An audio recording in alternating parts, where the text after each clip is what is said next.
Uy, tubig.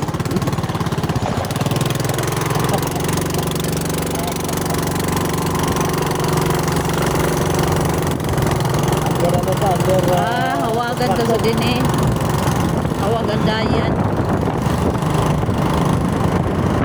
Hawagan mo kita. Oh, naigaan ka sa ito.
Yes guys, dito tayo sa sa Bacoy. Buwan ng parcel si Mrs. Ayan.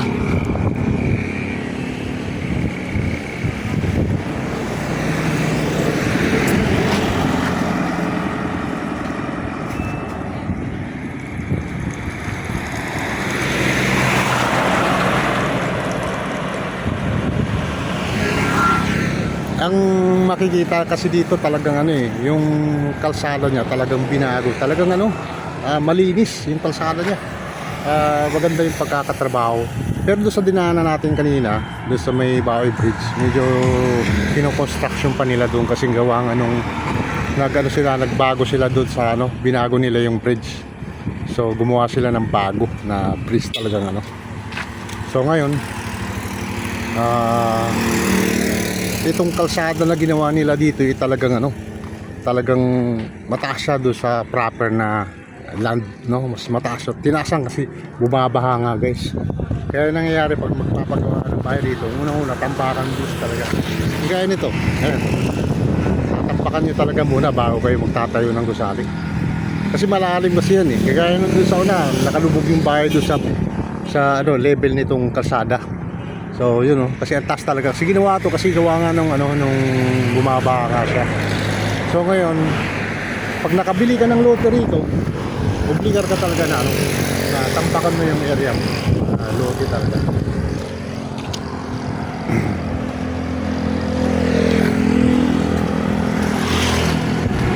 Yan. Kuha mo na yan. Anong parcel mo? Kaya pa kuno ang rider. Ha? Kaya pa kuno ang rider. Dapat nakadyo mo number na ng rider. Adyo ang number ng rider.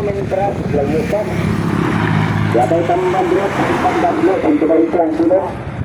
Nah, sini kampung tamban itu yang sini satu tamban di sana, para takut terpulang. Tamban dulu, satu mega dulu, sekarang. Yung ano ngayon guys, yung update ng panahon ngayon napakaganda. Hindi siya maulap. Blue sky yung ano natin. Tapos siya kagaya ng mga bundukin niyan, talagang maganda yung ano ng araw. Yung bagsak ng araw, malinaw. Ayan. So talagang ano siya, masarap mag-travel. Kaya lang dito kasi sa lugar namin, paminsan-minsan lang yung umaraw kasi talagang pag-deserve na lang talaga. So yun guys, balik ulit tayo doon sa proper. Doon na naman tayo babalik weekend. May galing tayo nagbayad ng kuryente, no? So ay, sweetie, okay na ka lang? Meron siyang parcel kaso wala yung rider. Dala yata yung parcel niya. Kahapon pa daw, Sunday kahapon. So, Ito, mabagal itong SPX, mabagal itong deliver. yun nga daw, mabagal daw sa delay. Ano sila ng maraming tao. Kulang daw sila sa tao. So, yun guys, no? Malayo to sa proper itong ano na to. Ando dun yung clubber, no? Sa main. Malayo siya. Yung parcel ko, di na magamit. Oh, yung parcel daw niya. Hindi raw magamit kasi gawa nga sa kanya ng delivery. At tagal, kulang daw ng tao. Pumunta ka na lang sa mall, Ed. Cancel na lang, cancel. Cancel na lang daw. Cancel kaya mabagal mag-deliver. Oh. May hindi daw ulo sweetie sa parcel. May hindi yung ulo niya. Yung parcel, mabagal. So yun guys, no? Maraming salamat sa inyong panonood. Kahit na anong mayari, patuloy lang tayo sa ating mga ginagawa. Gaya ng pag-upload sa video, mga work sa bahay, yung mga ginagawa natin sa trabaho. Have a nice day guys. Maraming salamat sa inyong panonood.